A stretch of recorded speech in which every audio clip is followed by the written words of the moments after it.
Jacob, can you hear me?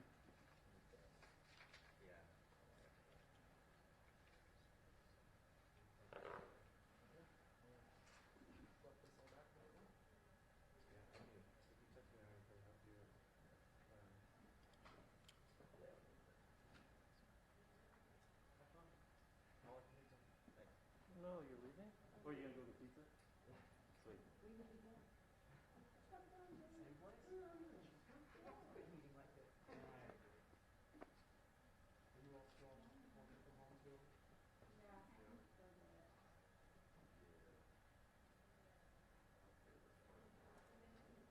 Hello. How come you took control of the library? Huh. Interesting. Yeah, so I'm going to... Huh. Interesting. All right. Good. Just curious. Very good.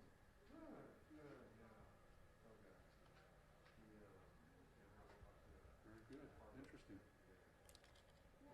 Okay. All right. Good. Do you... well, I'll be on IFB for a little bit. Yeah, I saw him walking by. Yeah. Yeah, no, they you want me to do it again for you? You might have turned it off. Jeff, is this still on yet? No, I turned this part off.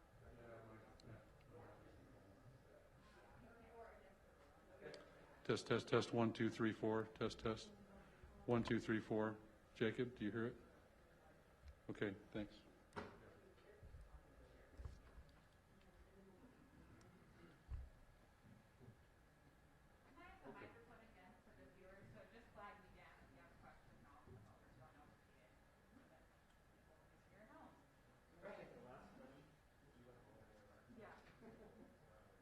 Hey, Marissa? Okay. I just didn't want to walk in front of a shot. Yes. Oh, and I don't.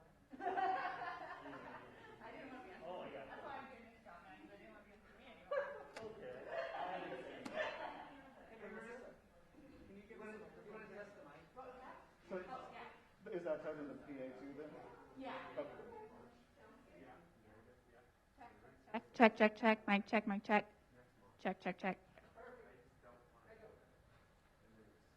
That sounds familiar.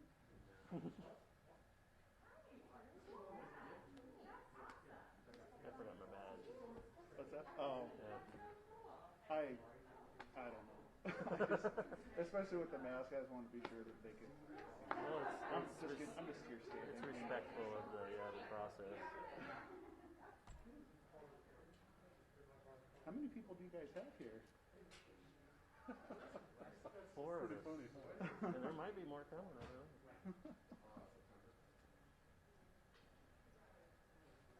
Hello.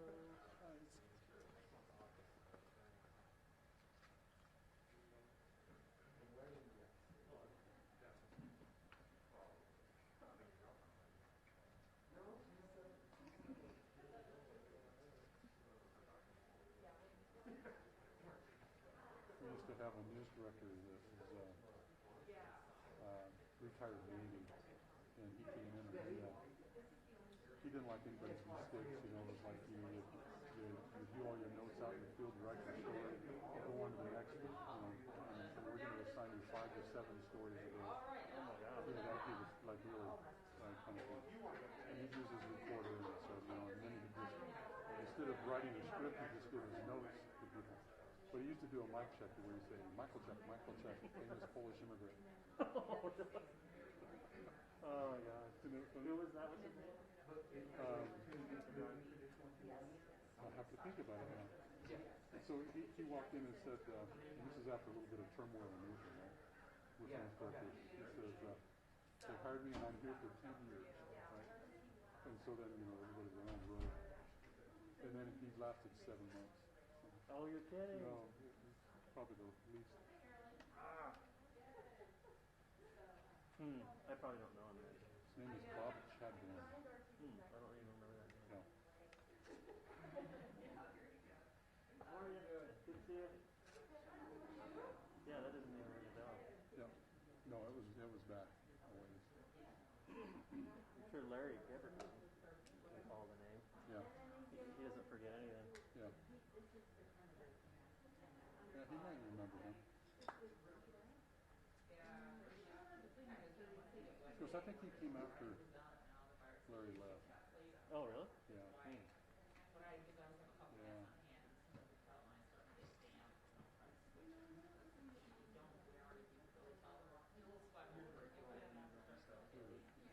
Yeah. Yeah, you're hot. I better not say it.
Gov's got a new mask.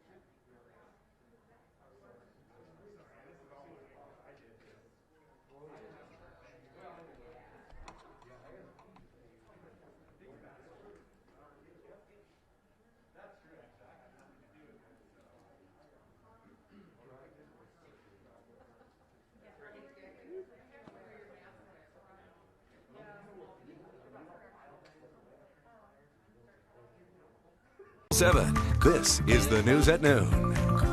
Welcome to the News at Noon. I'm Doug Petcash. What's next for reopening Idaho amid the coronavirus pandemic, and what's the state plan for reopening schools? Right now, we're waiting for a news conference with Governor Brad Little to start. We will bring that to you live as soon as it starts. We expect to learn more about Idaho's plan for reopening K-12 schools in the fall this semester, and the governor will also announce what's next regarding the state's reopening plan. Right now, most of the state is in stage 4, which does not require any businesses to close, but does impose rules and restrictions on them. Ada County, the state's largest, is in stage 3, which requires bars and nightclubs to be closed. The decision to push Ada County back to stage 3 was made by Central District Health last week, not the governor. Well, while we wait for the governor, we want to check in now with Larry Gebert to find out more about our weather today as the temperatures are going to start getting hotter. Well, they are. Hotter than yesterday. Yeah. We were only 80 degrees yesterday. We're going to be back up closer to normal daytime highs for today. Right now, we've already warmed up pretty well. We're at 76 degrees. And let's say if we only had 80 for a high yesterday, we're already at 76. We're likely going to make it up into the 90s, or at least the low 90s. Should be about 91 degrees, relatively mild, moderate winds, not very much change. But here's your 7-first alert, 7-day forecast, near normal temperatures, because 90 is normal. That's both today and tomorrow. Then Saturday, that is going to be hot. We're talking 99 degrees, getting close to 100. Some locations could hit those triple digits. Then we have a big cool down. It's going to be taking us into the first of next week, dropping as much as 10 to 15 degrees in daytime highs within just a few days. And like I say, just a little mix of some clouds and sunshine along the way. Doug? Just that one really hot day. Besides that, though, not looking too bad. Thanks, Larry. Right now in Idaho, Ada County is a runaway hotspot when it comes to COVID-19 cases, and it is playing a big part in Idaho's record-breaking COVID-19 numbers. This graph is tracking the new daily cases in our state going back to mid-March when we got our first case. Yesterday, statewide, the state and local health districts reported 424 new and probable cases. 164 of those are from Ada County. 4 new deaths were also reported yesterday, 3 in Canyon County and 1 in Washington County. Idaho has now seen 6 consecutive days of 300-plus new daily and probable cases. It's a spike. Ada County has 345 new cases since Sunday. Canyon County, 235, which is also considered a hot spot by the state. But what is perhaps a more concerning graph is this one, which suggests the virus is spreading throughout our state. The graph is from the state's official COVID-19 website. The blue bars indicate how many COVID-19 tests were performed each week. Last week, the state conducted a little over 15,000 tests. The week before, it conducted over 18,000. Now, the orange line indicates the percentage of positive tests the state has received from those tests. That line is climbing. The governor has taken the podium. Let's go now live to him. COVID-19 in certain parts of Idaho continues to rise. Our localized approach is responding has taken effect. I support the mayors and local public health officials across the state who are making tough decisions to protect citizens and preserve healthcare capacity. We want our students back in school at the end of the summer. We want our economy to rebound as quickly as possible. Our personal actions are the single most important thing we can do to make this happen. Over the past 2 weeks, Idaho did not meet the criteria to advance past our final stage of the Idaho Rebounds Plan. We will remain in stage 4 for at least another 2 weeks. I'll let Dr. Chris Hahn, our state epidemiologist, explain the details in a bit. The last several months have presented extraordinary challenges for Idaho students, educators, staff, and parents. I want to express my sincere thanks to our educators, school staff for continuing to serve our children. I want to thank the parents for doing everything they can to support their children during these challenging times. These extraordinary circumstances have further reinforced the important role our schools play in supporting families, communities, and our larger economy. The Idaho Constitution clearly outlines our duty to establish a thorough and uniform system of schools in Idaho. The pandemic has tested our ability to meet this obligation to Idaho's youngest citizens. The abrupt closure of school in the spring disrupted our ability to prepare our children. In the fall, I expect Idaho schools to safely reopen for in-person education. Despite the incredible advances in digital learning, you can never replace the value and impact of in-person interaction with a professional, dedicated teacher. The expectation is that schools will not be closed for extended periods of time. Before COVID-19, too many Idaho students faced a significant achievement gap and ongoing risk to their mental and social well-being. The pandemic has exacerbated this gap and poses a potential ongoing disruption to our state's momentum in many different fronts, from early literacy to college and career readiness and students' overall well-being. It's imperative that students return to their classrooms and interact directly with their teachers and classmates at the end of the summer. But we also must make sure this can happen safely. The decisions about school operations will be made locally, but today we're making a statewide framework available to school districts to guide them in their decisions. Local public health districts and school administrators will remain in close contact as we move forward in order to ensure a safe learning environment. At the state level, we'll be closely watching why school districts and charter schools develop and refine their own fall reopening plans in the coming weeks. We do know that the 2021 school year will not look like the same as in previous years. Our schools must be flexible in delivering different kinds of learning. The Idaho Back to School framework is not overly prescriptive, but it does set expectations for the fall, provide support for local governance and decision-making, and offer guidance and best practices on key operational components of reopening.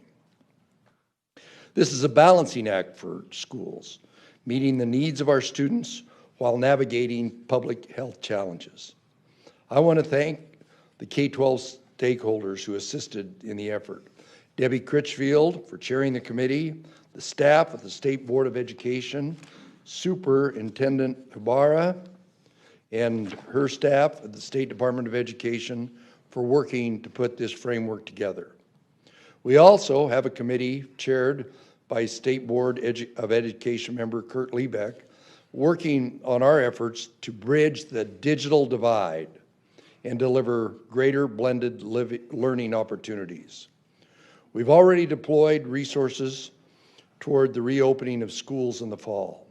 We've approved $30 million to help address the digital divide and deliver blended learning. The State Board of Education has dedicated 10% of the elementary and secondary schools emergency relief fund toward reopening in the fall. The board and the State Department of Education are working on the average daily attended issue as we expect more blended learning delivery in many schools this fall. This framework is an initial step, and there's going to be a lot of work, especially at the district and charter level, to reopen schools in the fall for in-person instruction. I want to reiterate that we cannot succeed in rebounding our economy and safely send children back to school if we do not individually and collectively take steps now to slow the spread of coronavirus in our communities. You know the drill. Wear a protective face covering in public. Keep physical distancing 6 feet from others. Wash your hands and stay home if you're sick. With that, I'll let Dr. Hahn review our metrics, and the State Board of Education Chair, Debbie Critchfield, will make a few remarks. Then Superintendent Ibarra will speak, and then we'll take your questions. Debbie? Or Chris, excuse me. Thank you. So I know we have a technical problem this morning, so we will only be able to view this screen. Apologize if that's hard for people to view, but this is all going to be posted to our website as well. First of all, I want to remind everybody that we do have additional information available on the website, and that is really important information that we look at as well. And most recently, we've added the number of persons in the hospital on every day, and I hope that is helpful to you all. We've been very happy to now be able to have good, robust data on the number of people in the hospital and the number of people in intensive care, which is a very important indicator that was not available when we created the metrics, but we've talked about whether going forward we might adjust our metrics and start including this information formally into our metrics process. But rest assured, we look at that. We are very aware of the rising rates. And I say that partly because, as you'll see from the data is not completely capturing, I think, some of the increases that we are seeing. So first of all, as far as what we're calling our epidemiologic criteria, if you look at the last 2 weeks, we have seen a rise in cases. This graph doesn't look nearly as dramatic as what you'll see on the website because the rise occurred prior to the time frame shown in here. But you can see that we are continuing to see more cases. Secondly, on the bottom half of the graph, you can see that our percent positivity has been rising as well. We are doing more testing. The good news is that we are very glad to see that our testing rose from about 10,000 tests per week done in early January to over 18,000 tests reported for the week prior to last and over 15,000 reported for last week. So we are seeing an improvement in testing. That said, our percent positivity is well over 5%. We're now at about 10.8%. So we failed this metric, if you will. Things are not going in the right direction as far as our percent positivity.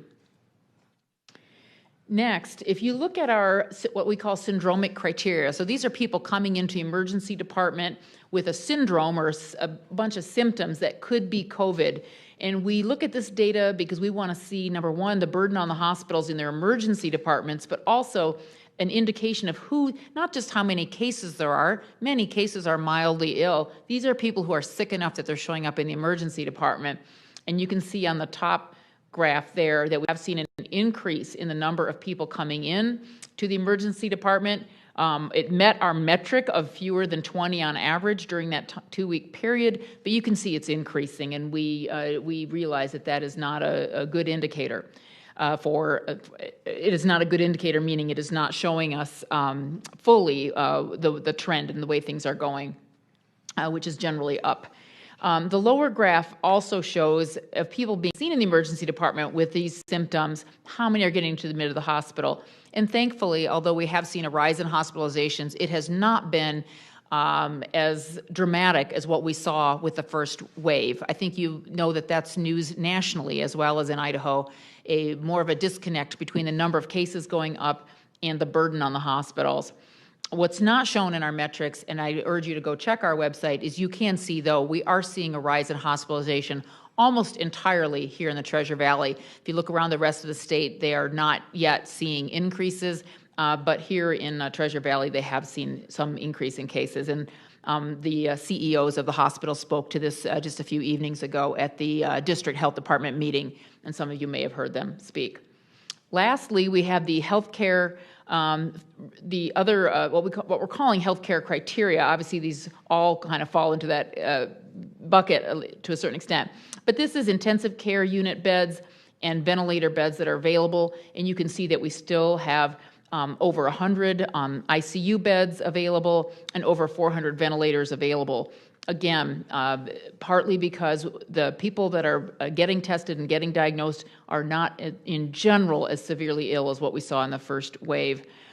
We also have a better supply, I should say, of PPE. We're hoping that doesn't change as we start to see more cases, but for right now, we have a good, solid 10-day supply of PPE available to the hospitals for the present time. And then lastly, we are seeing healthcare workers. We talked about this 2 weeks ago. We are seeing more healthcare workers that got infected over the last several weeks, but that trend has started to come down.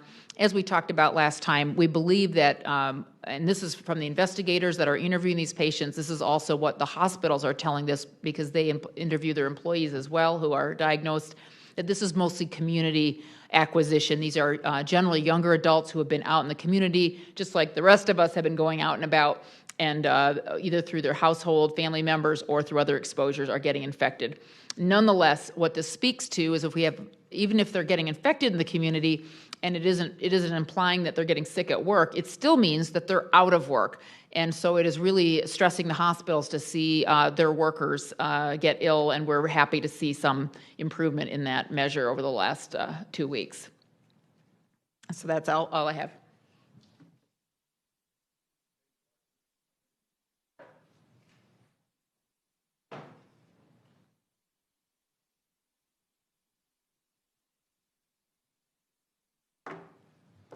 First of all, I want to express my appreciation in the confidence and support that the governor has given me and his reopening committee. As he stated at the outset, his priority is to get schools back into session and help support local boards' ability to do that. And to that end, we have had a number of representatives from all aspects of education that have rapidly been working over the last 6 weeks to develop some guidelines and a framework whereby we can support local governance as they make these decisions. I do want to point out what I think is an important and critical distinction between what happened in the spring and what has been happening over the last few weeks. As you know, when we entered into the soft closure phase, we were at a heightened mitigation time. We were trying to slow the spread, and clearly I'm not the scientist here, but we know that those efforts were successful. And as schools began to inquire on whether or not they could return, if possible, for the remainder of the school year, our board developed a framework that was a checklist of things that you needed to do in order to get back into school. What we're putting out today and what the governor has detailed is completely opposite of that. This document is intended to support the decisions of being in school. That is the expectation and the priority. We want districts to be able to navigate the complex and challenging decisions that need to be made relative to operations, contracts, student learning outcomes, and other aspects of being in school day to day. And so when we compare where we've been and where we are, the hope and the expectation is that we can return to school. And frankly, that mirrors the expectations and the desires of families, of students, of educators, and administrators. And so as we approached this work, we considered and asked the group, and we added to the full committee by breaking into smaller subcommittees. We asked them to develop a list of items that were not only just challenging, but what are things that you're thinking about, what are things that are keeping you awake at night when you think about bringing students back into the classroom and bringing staff and faculty back as well. And so that is how we approach that. Nothing in the guidelines or in the framework is mandatory. You will not see anything that is a thou shalt. It is intended to support. It is intended to guide as local boards sit down. What is their process? Who are those important voices and advisory folks that they need to engage as they make their decisions? Who do they look to, and how do they solve these things? What I think makes Idaho's plan stand apart from many of the other state plans that we've seen, even the fact that it is visibly smaller, it's not quite as thick as other plans. We have spent some time, fellow board member Dr. Linda Clark was the chair of a committee that looked at student outcomes. We spent a lot of time talking about the physical needs of schools and how we go about getting kids to and from lunch or recess or how desks are arranged. We do not want to lose sight of the fact that our primary focus is ultimately and inevitably about making sure that our students are academically prepared. We're concerned, as the governor pointed out, about the gaps, the time away, the inequities of delivery, and certainly the need to beef up the technology and some of these blended learning models. And so as districts sit down to make these decisions on what their school day looks like, we did not want to leave that part out. That is the role and the responsibility not only of local trustees, but of a state board of education and frankly, everyone. Another important partner in all of this that we spent a considerable amount of time discussing was that role of families. We know that schools can and should do many things, but they cannot do everything. And you will see in the guidance a recommendation for parents to take temperatures of their children, and 100.1 stays home for a few days until that's resolved.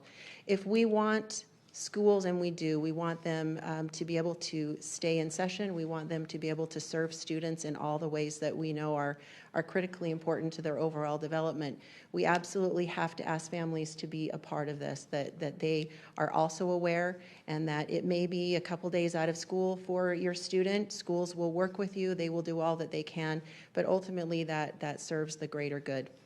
That is one thing. There are things that you will not see in there, and that is any type of mandate on wearing of masks. That is a local governing decision for local boards, and as they work with their local public health to make those decisions. And so you will, as you look through that, you will be able to see what's there and what's not. It's not a document that's there to give legal advice, and it certainly is not an exhaustive blueprint of every eventuality that may occur. We don't know what things will be like, certainly even a few weeks or a few months from now.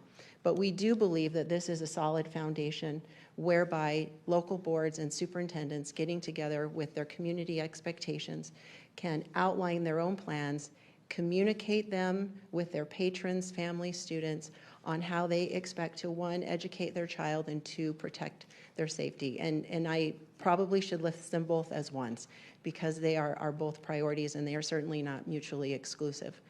And so as we get this document out, we anticipate that boards who have been developing their own plans and working through some of these issues, we have encouraged them to do that in the process. This was not a wait until the state board tells you how to do this.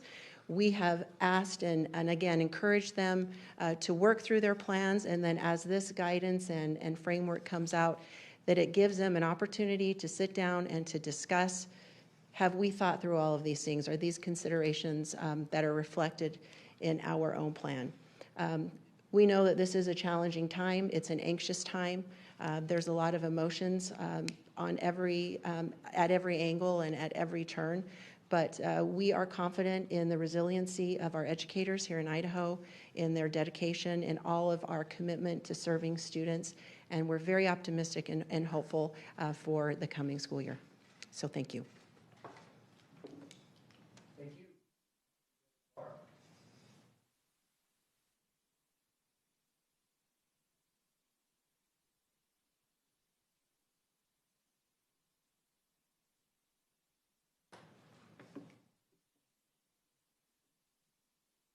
Thank you, Governor Little, for your leadership to our great state during this challenging time.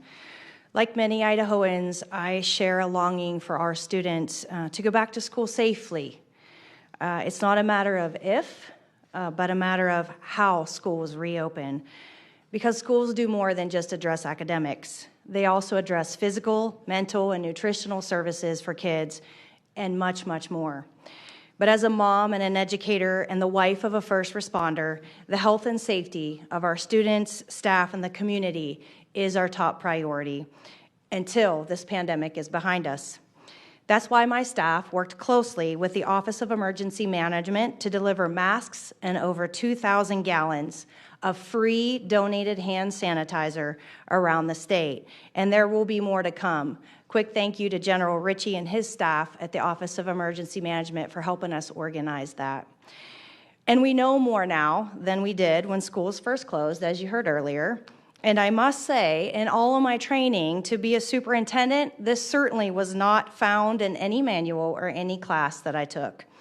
That's why the guidance that the governor announced today for reopening our schools is so important in tackling these extraordinary issues we are facing. We know that every community is unique and that there is no one-size-fits-all approach. Because when schools open this fall, communities will be in different stages of the pandemic. That's why local control here is so important. It's not going to look the same in Prairie as it does in Coeur d'Alene or Nampa. So I fully support the direction that you just heard my fellow board members state about local communities and school districts deciding how and when to reopen. And what the governor has announced today is informed guidance, recommendations, and best practices so that local school boards and their communities can make the best decisions for their students, educators, and communities.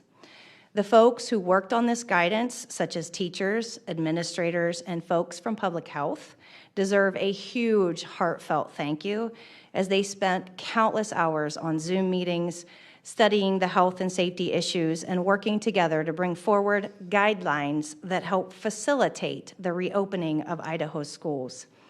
Already, school districts and charter schools are working with their parents and their patrons and are considering a variety of options for reopening that include social distancing through split or rotating schedules, phased in openings, online and blended learning, and traditional instruction as well.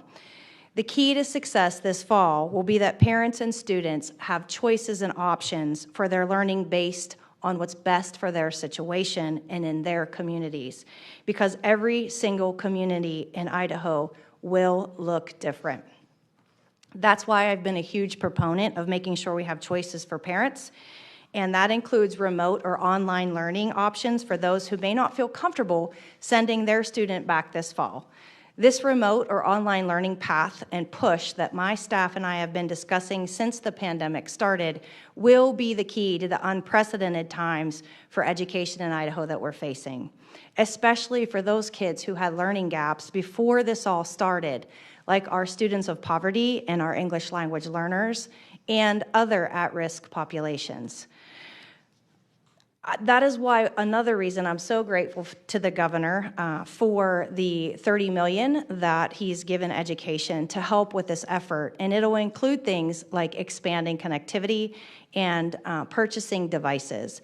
And I have worked with my fellow state board members to purchase an online system for our students to receive their curriculum and also to serve as a systematic way to communicate with our students and our parents, as some of those learning gaps that I mentioned earlier could be felt for years to come without this remote online learning opportunity for our most vulnerable students.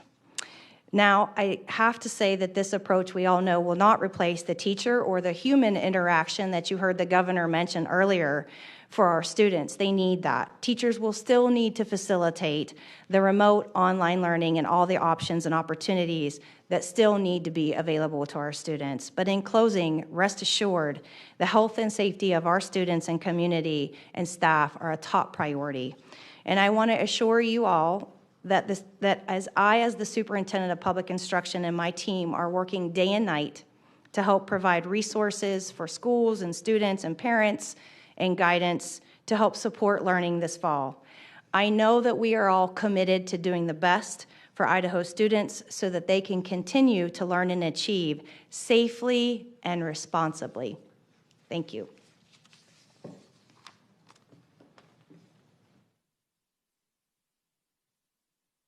Okay, who's first?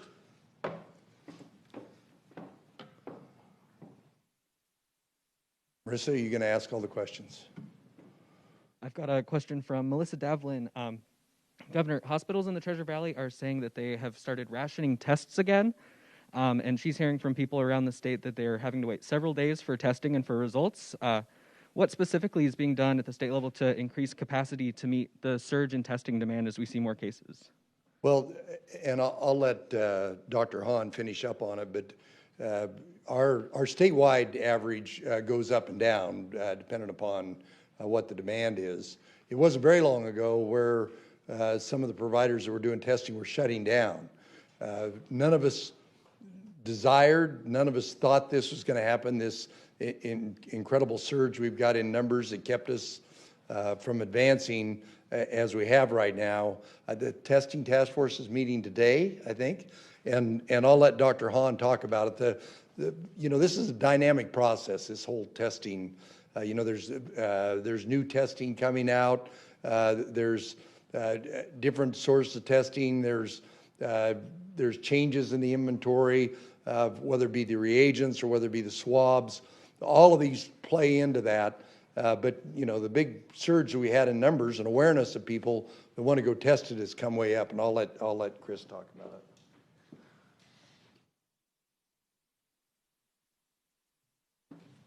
Yeah, just to add on to what the governor said, the task force is meeting today, and one thing we'll be talking about is specific steps we can take. As I mentioned, we have dramatically increased testing. So if you look on our website, you can see that. So I don't want there to be impression that nothing's been done or there's been no improvement.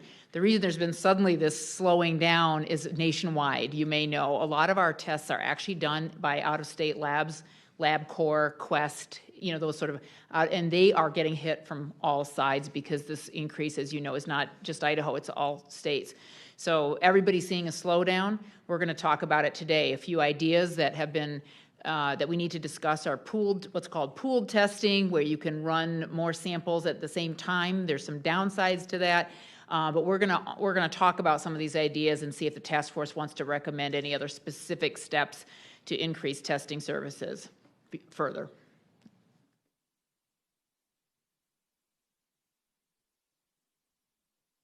Governor Little, we have several questions from CBS 2's news director, Ryan Haas.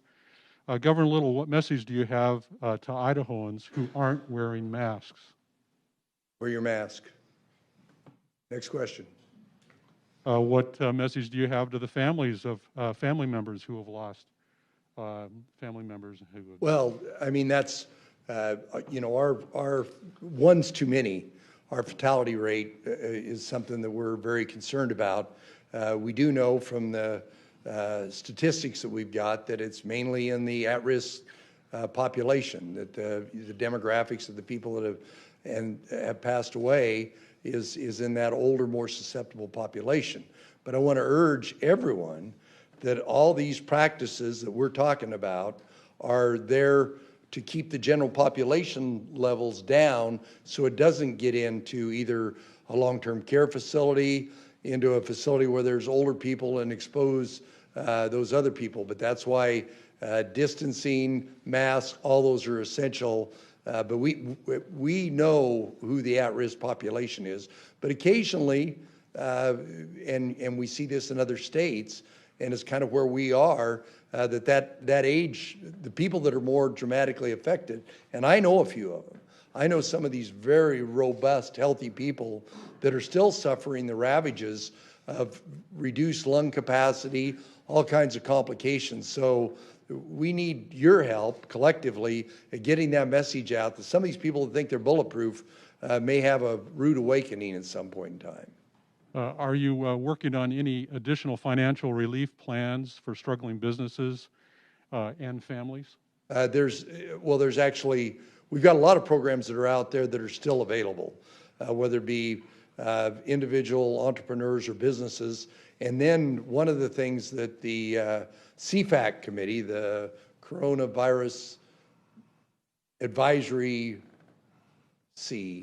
Group Committee, I knew it was C something, to make some of the funds that are available to local government, make them available to some of those businesses that are more impacted. What about churches? Do you have any look forward for churches? What they should be doing? Well, some of the faith-based groups avail themselves to the PPP program, which is an SBA program that the state has no control over. So those nonprofits were in those groups. And there's some of that PPP money is still available. So besides all the things you just mentioned, Governor, what's it going to take to get Idaho back on track?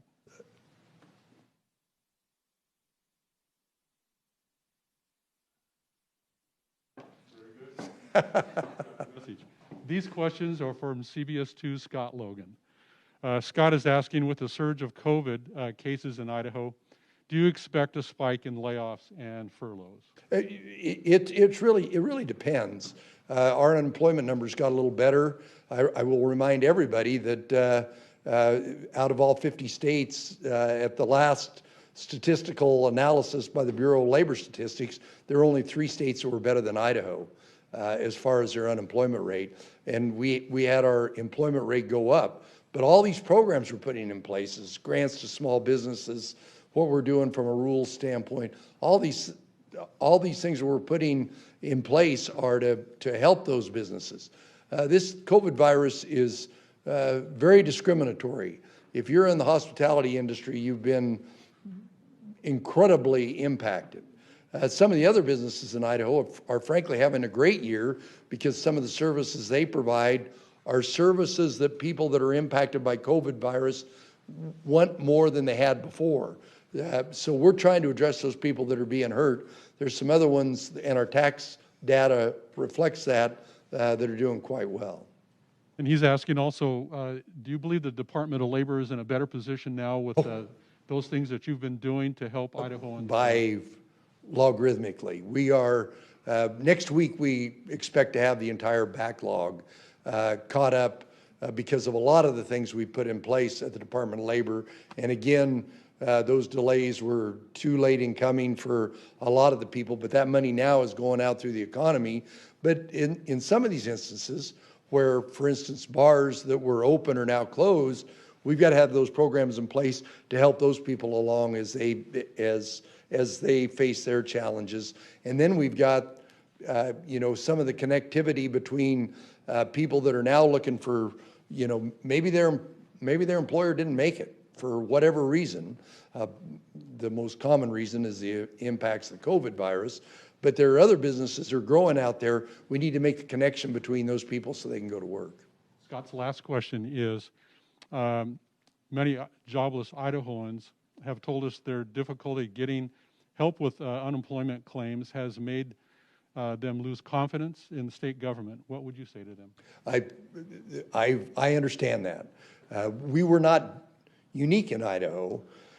And of course, as we found out as we worked through the unemployment issue, a lot of what slowed things down, a lot of the friction on the system was organized by mobs, by professional cyber criminals that were trying to get into our system and filing fraudulent claims.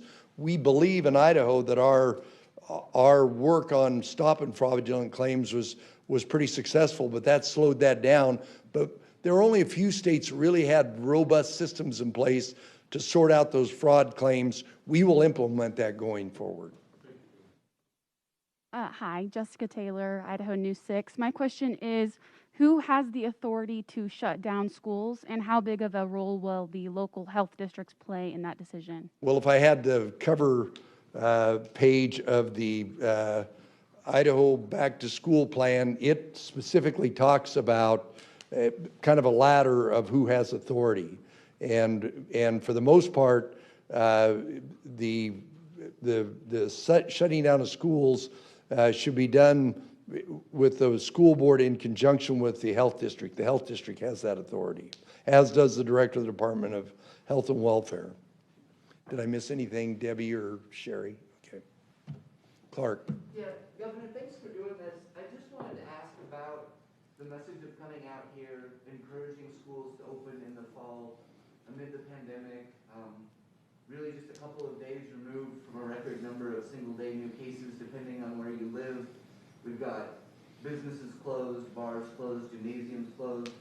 And where our two largest school districts are in Ada County here, I've heard our health officials use words beyond minimal to moderate to describe the spread of the virus here. So are you in fact would you encourage Boise schools to open if Yes. the day was Monday? If it was Monday? Well, it's not. But can they open? You can write a hypothetical that I can say, but given what we know, look, probably the best example in the state was Blaine County at the onset. What happened in Blaine County? That was one district. There was absolutely no question. The health districts, the elected officials, the school boards, us, we all agreed on it. And of course, Blaine County has had a little bit of a spike later, but things change over time. I will tell you that if we all do the right things and modify behavior, that both those school districts should open. Now, they might have different practices, but I would add on to what you heard from both the superintendent and the chairman of the board. Even buildings are different. You can have the same school district where one building, whether it's exits, entrances, class size, common areas, and that's why we're trying to get this out to work with the school districts, because even school districts or school buildings are different. And as we know, in these larger school districts, you might have an area where you have almost runaway community spread, and you might have another area in some of these school districts where they have none. So it's got to be addressed at a literally a school by school basis. But yeah, here in Boise, 20% of our public school students roughly attend these two school districts. Is it safe to go back now, and would it be safe for older staff members, particularly adults? Even in some of these other areas, if you have immune-compromised teachers, there's language that addresses that. We'll address that it's not conducive anywhere but particularly in a state as diverse as we are in Idaho, to put a one-size-fits-all. This document offers the flexibility, offers the guidance, offers the best practices, and now we've got time between now and when kids go back to work for the department, for the board, for the local school district to all work together to come up with a solution. But I don't want the message to be we're not going back to school. Yes.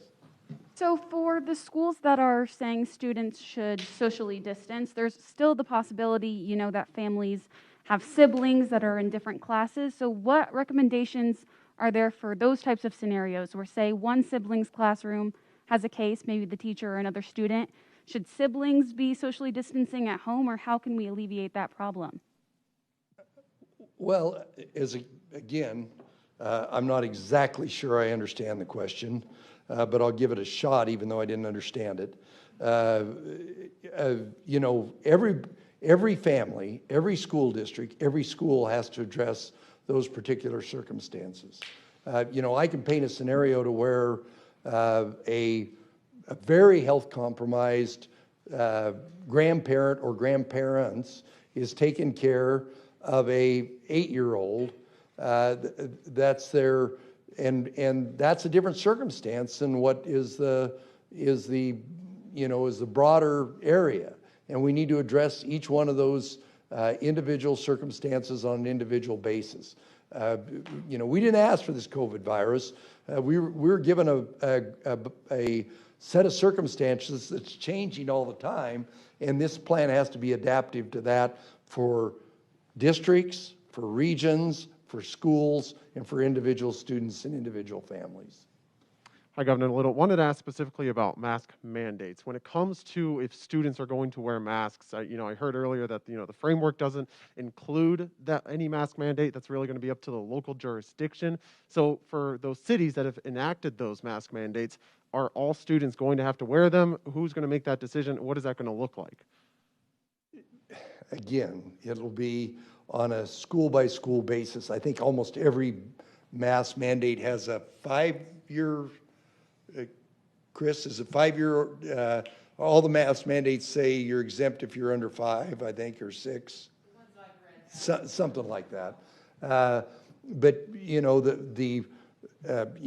I, as I did at the onset of my talking points, I am going to, unless I have a very, very, very compelling reason, default to the decision by the local health district or the mayor about what they do.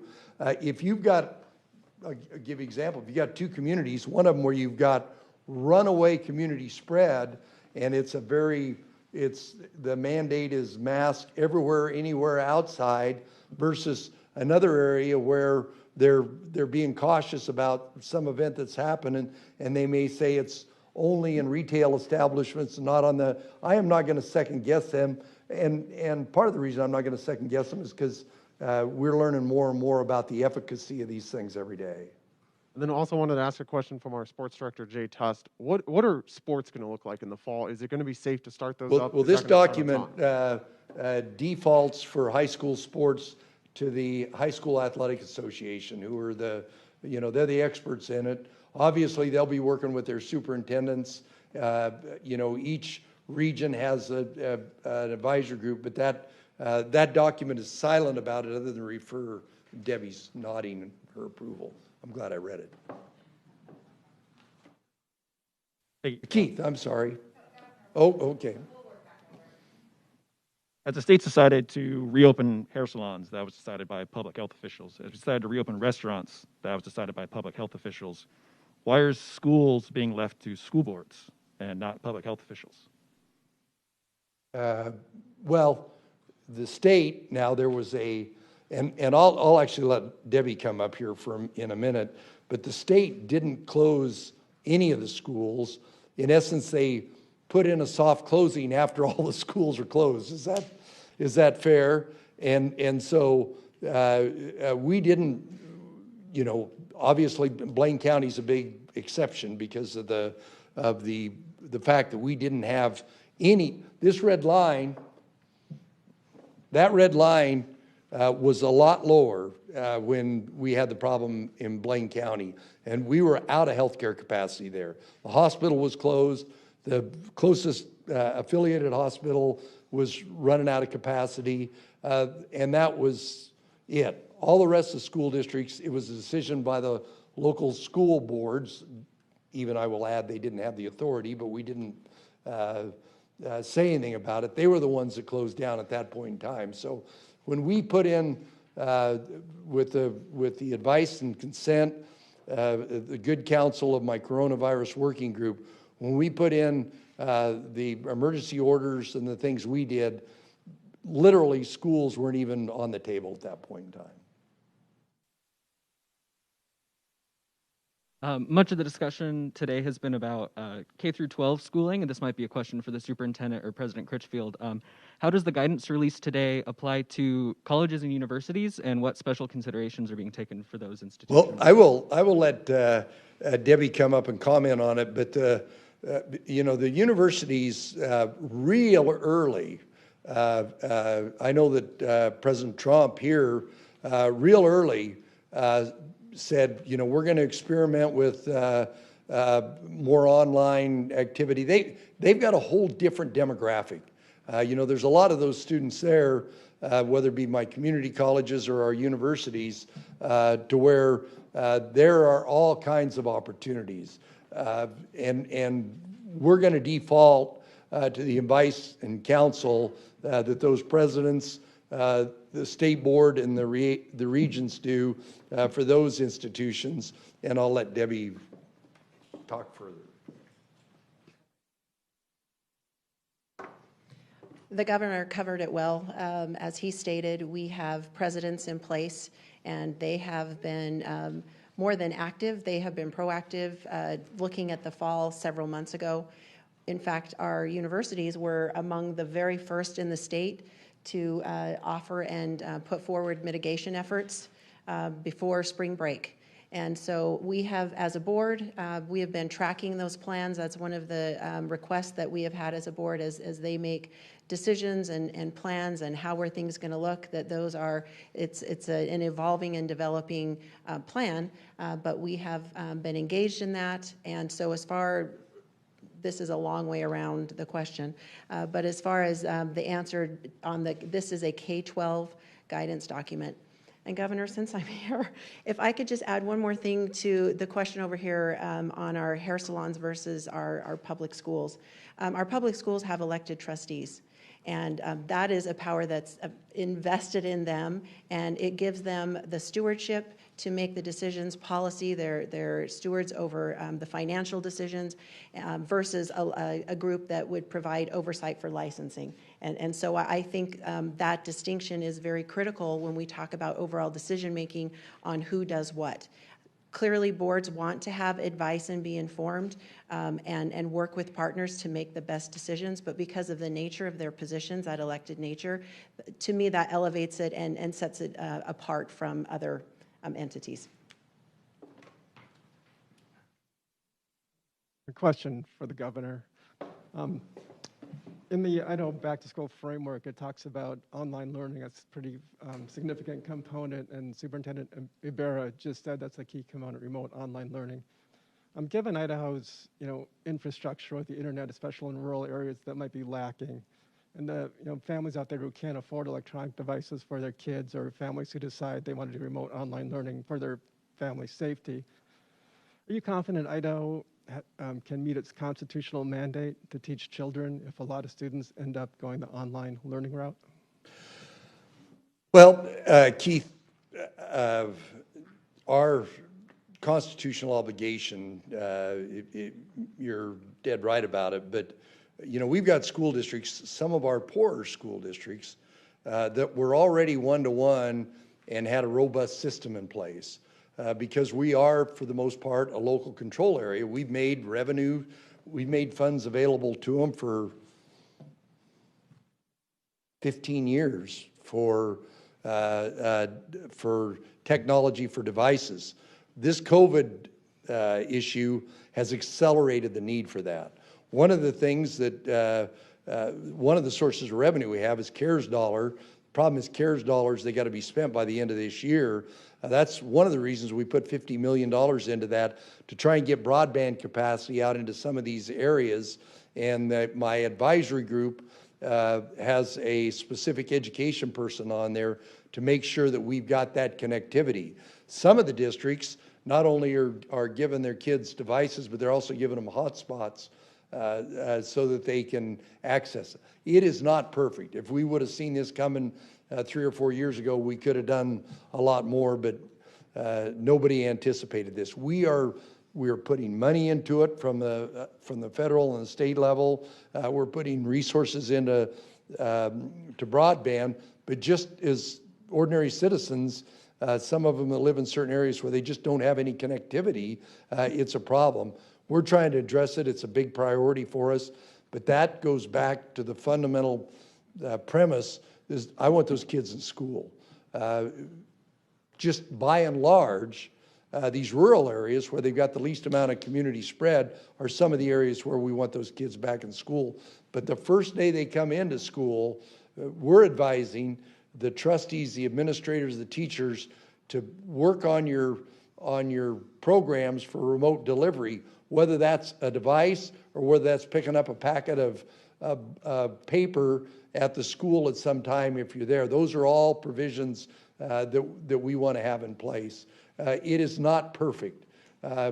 Given a year's notice, we probably would have been able to address more of it, but there's a lot more devices out there than there are today in a lot of communities. But I will readily admit, life is not fair in that particular area, particularly in some school districts.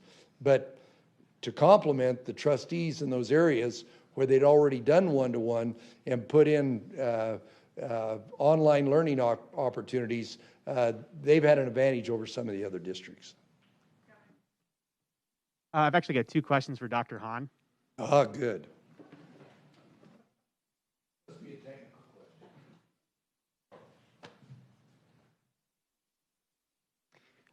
Dr. Hahn, specifically here in the Treasure Valley, it's been very publicized the last few weeks that there's, again, a bottleneck in testing where the reserving testing for those high priority cases, those priority groups that you guys laid out about a month ago. With that in mind, what is the role of testing right now in the Gem State? Some people say at this point it's too far gone and it's hard to track all of this with what's available. Yeah, so as we talked about, we know we need to do more with testing, and in some ways, because of the sudden surge in ill persons seeking testing, we've had to slide back in some other areas. For example, there are other states in this country, I think Alaska and Hawaii, I'm not sure if there are others, they require everybody coming to that state to get tested. So there was testing being done for people who wanted to go to Alaska, whether it was for work or whether family or a fishing trip. And I think some of that is, for example, harder to find now because especially I know the hospitals are saying we need to focus on the sick people. So I don't think that the testing is at the point where it's not giving us a picture. I think it's telling us, if you look on our website, I showed you, of course, the overall numbers, but you can see by every county. And you can see where cases are going up in other counties. And Blaine County, to me, is really the interesting one right now, where it's not going up. And I think part of that might be herd immunity, and part of it might be that they're taking this pretty seriously from their having such a rough go the first wave. But I think the data is telling us a lot. There is a lot of testing going on. But as we mentioned, the testing task force today is going to be looking at, do we need to revise those criteria in light of what's happening now? Do we need to recommend different groups get tested, and how can we kind of make sure that happens? So I acknowledge that we need to reevaluate and change going forward because of the wave of cases. And this past week, a member of the governor's coronavirus working group said that he thought it was more dangerous now than it was back in March and April, touching on the spread of the virus by asymptomatic people. Is that a fair analysis? Do you think it's more dangerous now or as dangerous now as it was at the beginning of this? Yes, I saw that interview with Dr. Pate. He's very vocal and great member of our working group. We really appreciate all the work he's doing to get the word out. Yeah, I understand where he's coming from. We know that, and he resides here in the Treasure Valley. I think if you live in other parts of the state right now, that's probably not the case. It looks better or no worse than it did some time ago. But in the Treasure Valley, we are seeing more cases now than we were then. We know now more about the virus. We know that it can be carried asymptomatically, and not only that, but spread. And in some ways, asymptomatic people might represent more of a threat because they're not staying home. They feel fine, right? So they're going to work, they're going out. So I absolutely agree with Dr. Pate that it's a very concerning time, and what we hope happens, as the governor alluded to, that people at our high risk are taking this very seriously, keeping away from others, wearing their masks, staying at home if possible, because the virus is out there. We know that, and it's something that people need to be very aware of. Governor, a question from James Dawson from Boise State Public Radio. Over the past 7 days, more than 2,500 people have tested positive for the coronavirus in the state. It took Idaho 78 days to reach that number on May 29th. Has your reopening plan and its reliance on people taking personal responsibility for their actions failed? No. I mean, I wish it was better, but I will tell you the no action alternative would have been far worse. We didn't anticipate the run here, but the no action alternative would have been far worse. And a question from John Day with Boise Dev. With many indicators moving in a negative direction, particularly in the Treasure Valley, but also in other locations, is there any threshold where you would consider taking statewide action like you did in the spring? Never say never, never say always.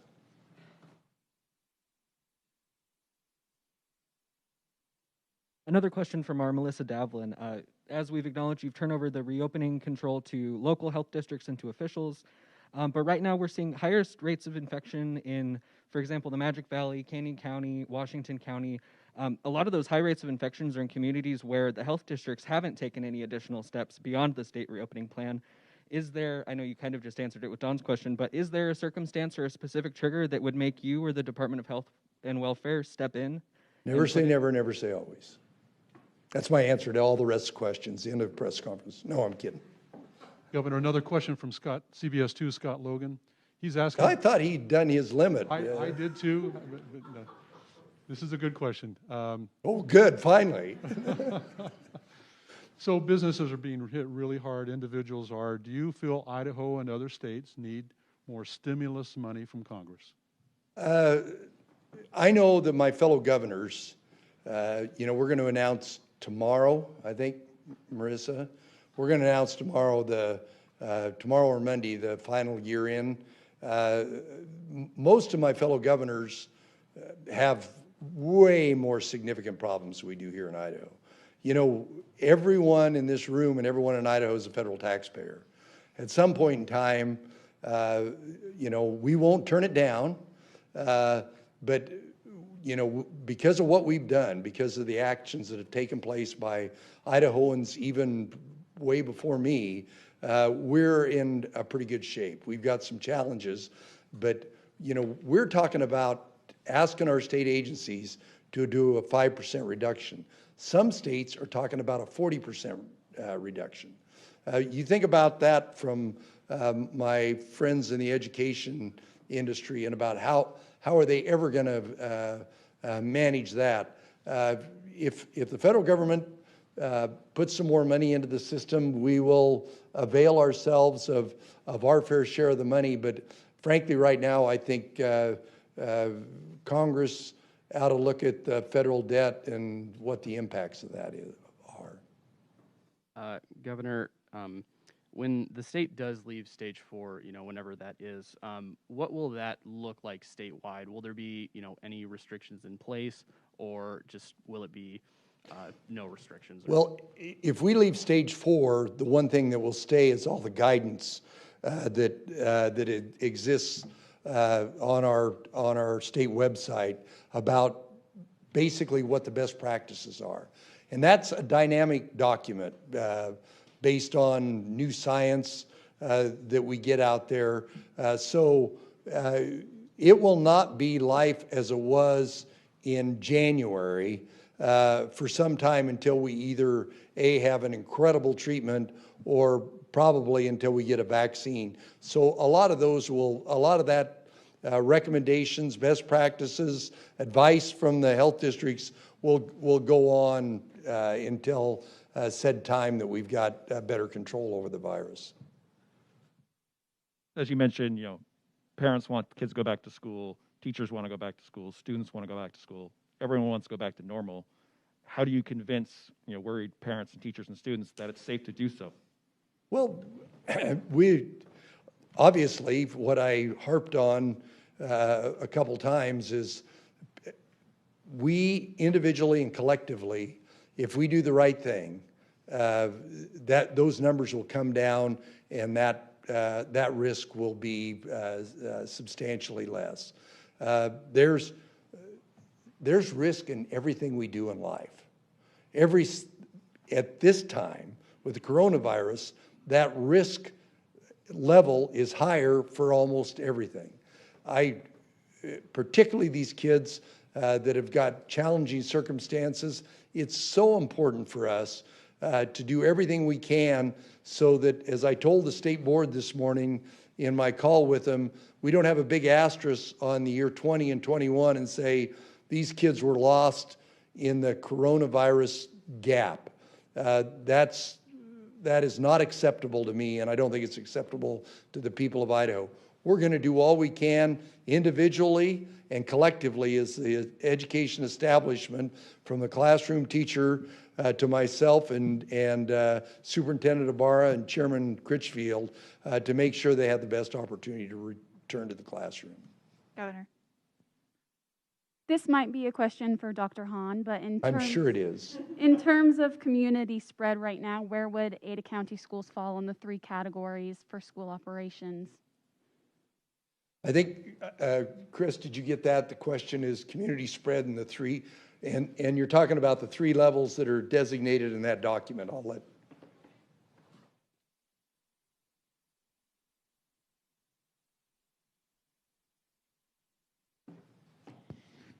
Yeah, thank you. So the levels outlined in the document, as you know, are just being made public. That determination will be made by the local public health district, and they'll work with the school so they can take action. We know that we have a lot of disease in the community right now, and it wouldn't surprise me if we're either in the moderate or substantial, certainly not in minimal or none. But that really will be the local public health district that'll make that call based on the data they have on hand. Gotcha. And then I have one question for you actually as well. Hospital leaders have said that treatment has changed to high flow oxygen instead of ventilators. So why are we still using ventilators as that measurement? Sure, yes. As I alluded to, those metrics, we've just been talking about tinkering with them, and that's exactly one of the things we'd like to change. Ventilators are still important. There are patients in Idaho right now with COVID on ventilators. It's not like they're not relevant, but they're not as important as they used to be. So we'd like to focus more on just how many people are in the hospital, how many people are in intensive care, whether or not they're on a ventilator. So that's exactly why we're talking about changing. Dr. Hunt, stay up there. Okay. Yeah, Dr. Hunt, wanted to ask specifically, when the state reports a new death, yesterday we saw 4 of them, 3 in Canyon County, 1 in Washington County. What is the delay in actually reporting those deaths? Sure. So it can vary. When someone dies, if they're at home or if they're in a facility, it may be a coroner or a physician or provider that does that death certificate. They have a certain amount of time to file that death certificate. And then the public health district investigates and makes sure that this is indeed a confirmed case of COVID. We don't want to report statistics before we're sure that they're correct. So there's a little bit of lag there, sometimes just making sure that the report has been received and that we can confirm it. We want to make sure that we're not doing 2 different things where an epidemiologist says, I don't think that person died of that. And so we reconcile working with the local health department and with the vital statistics department to make sure that we're all on the same page. And then my next question is for the governor, actually. Perfect.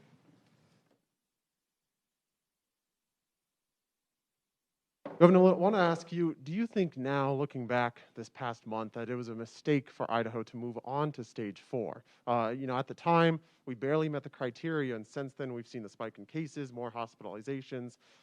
Looking back now, are you able to reflect and say, maybe we should have held off for another 2 weeks? Why or why not?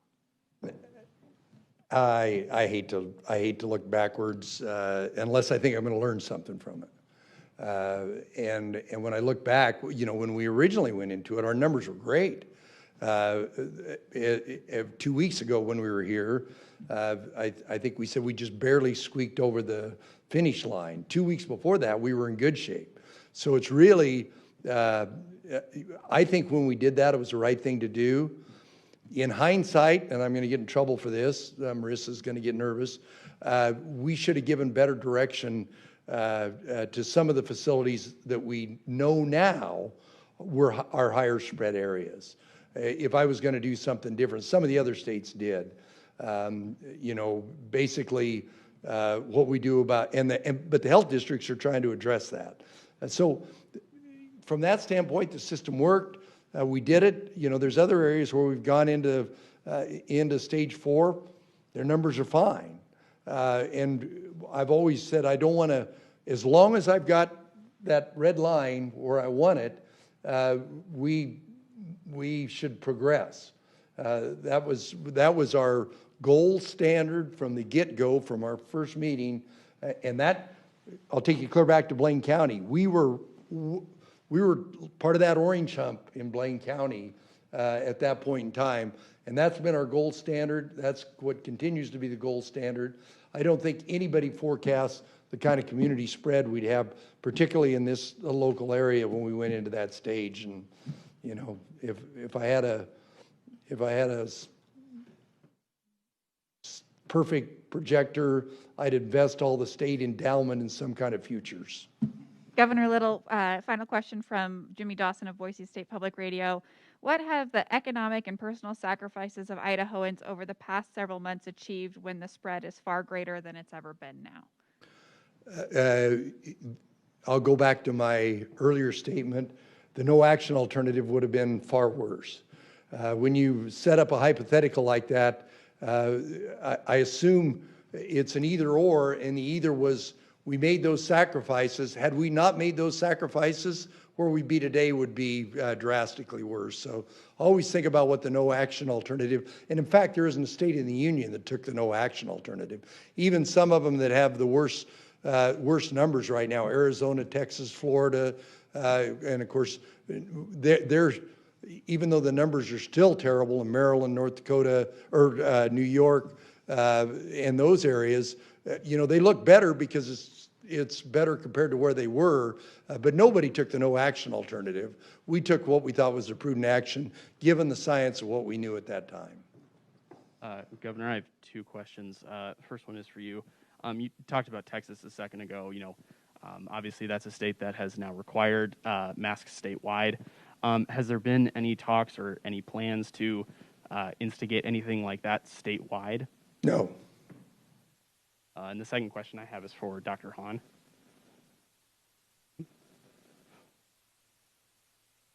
I guess, could you explain a little bit more? For Dr. Hahn, okay. Yeah. Those darn masks, I can't understand you. Sorry.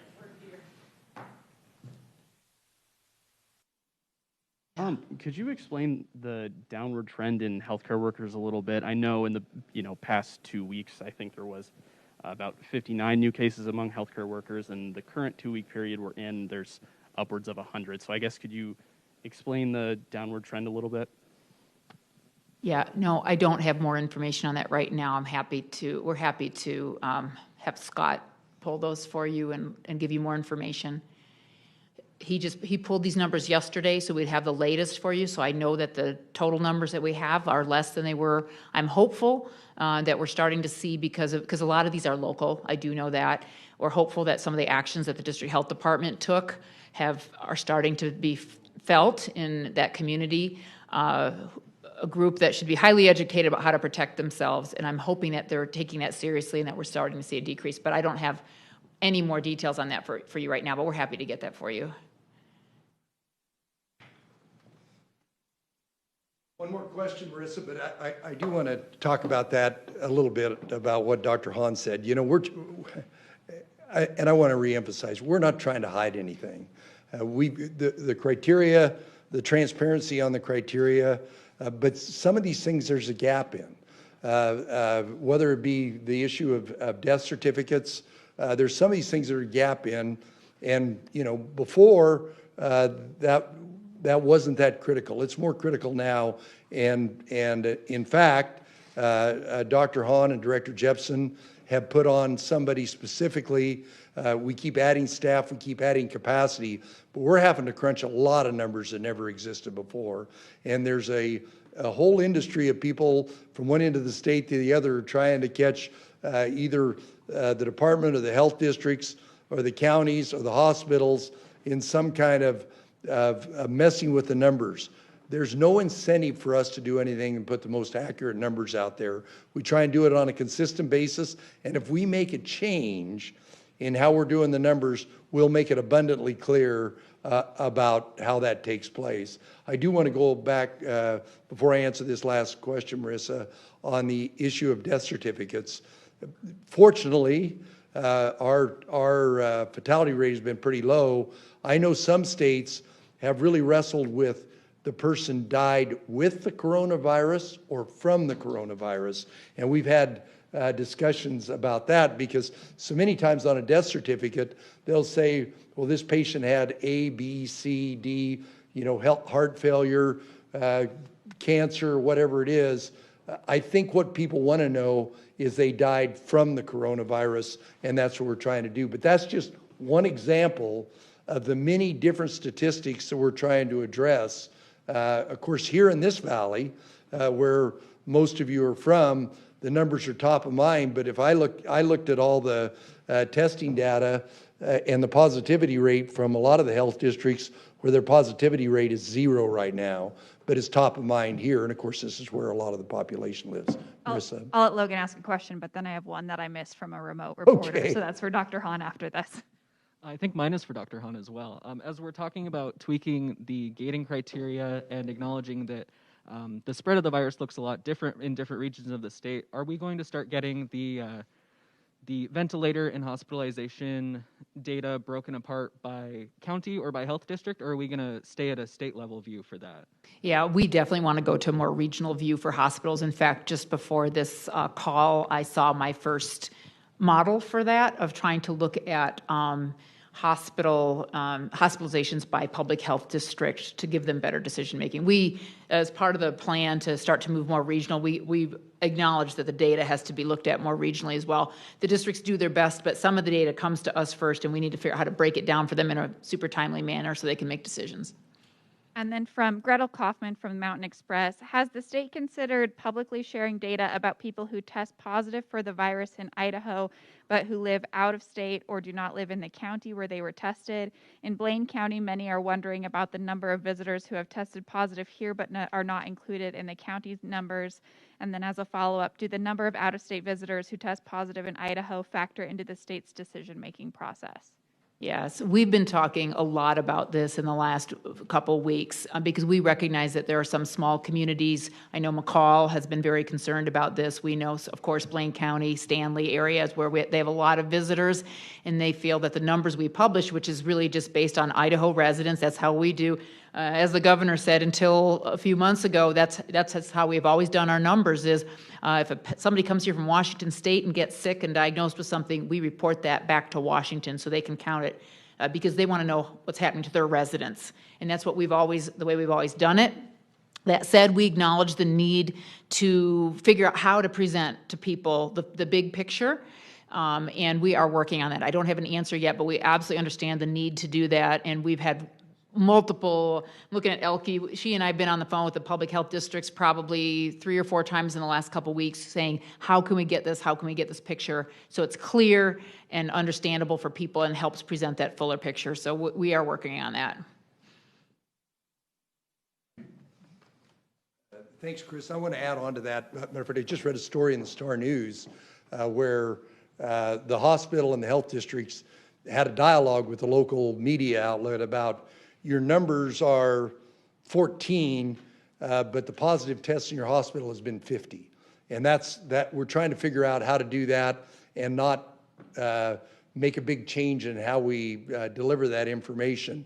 But that story I saw, I think in the last day or two from the Star News, did a good job so the Valley County, McCall, Cascade area realize that if they go to the website and it says there's 12 positives in Valley County, there's another 50 and a lot of those came from out of state. And I know that's the issue in the Teton Valley, in the Wood River Valley, in Valley County area, and a lot of the communities in North Idaho. So we're trying to address it, but it goes back to what I said earlier. We're trying to maintain the integrity of the data and not look like we're overcounting or undercounting. And those are some of the challenges. But Dr. Hans hired a full-time person to pick up some of the slack over there so we can continue to do this. We were hoping that our numbers would be going down and they wouldn't be going up and we wouldn't be so besieged. But I just want to end with that reminder about to all your viewers, listeners, watchers, those things that we talked about, doing the right thing, are incredibly important now, particularly if we want the economy to rebound, if we want our kids to go back to school. So thank you very much.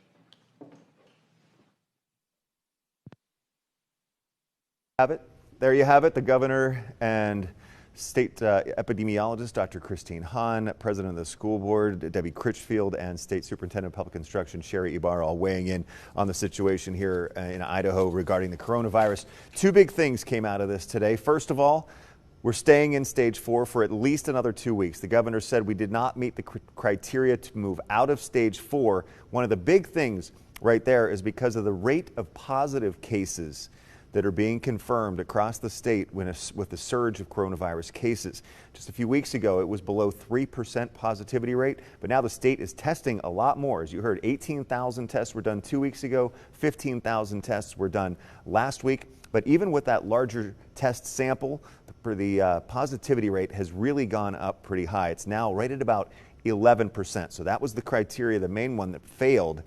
The state failed, I should say, so that we weren't able to move out of stage 4. The other big news that came out today was that the state has unveiled its Idaho framework for returning to school in the fall semester.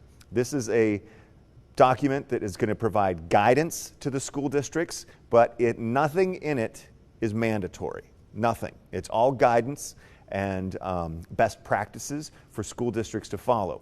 As you heard our leaders say, the local control concept is really the important thing when it comes to our school districts here, and so the school districts will be working with the local health districts. There are 7 local health districts around the state to determine what measures to take depending on their particular situation, because, as is obvious, different parts of the state are going to be in different situations regarding the coronavirus. Most of our cases right now, according to this spike, are from here in the Treasure Valley, where the more rural areas may not see as much. So each school will have the latitude to make its own decisions, but this guidance is going to be out there for them to be able to know the things they want to do. Do they want to have social distancing, hand sanitizer, plexiglass shields, those kinds of things? It's going to be up to the local districts. Again, the big points there, just staying in stage 4 and guidance coming from the state. We are going to have a lot more on this coming up today on our newscast later on. Our Joe Paris and Joey Prechtel were both at the news conference. They're going to be breaking down the different big angles coming out of that, so please join us today on our news at 4, 5, and 6. We'll also have a lot of information on our website, ktvb.com, and I would encourage you to go to ktvb.com right now and check out our coronavirus stories and coverage. We have links in there, a lot of information, timelines, maps, those kinds of things. Also links to the important state websites that have a lot of the information about the trends in the coronavirus, the things that are available to businesses and workers, as well as transparency and showing how the money from the federal government is being spent. You can find it ktvb.com. We'll see you later. We hope you have a great day, and we'll return you now to your regular programming.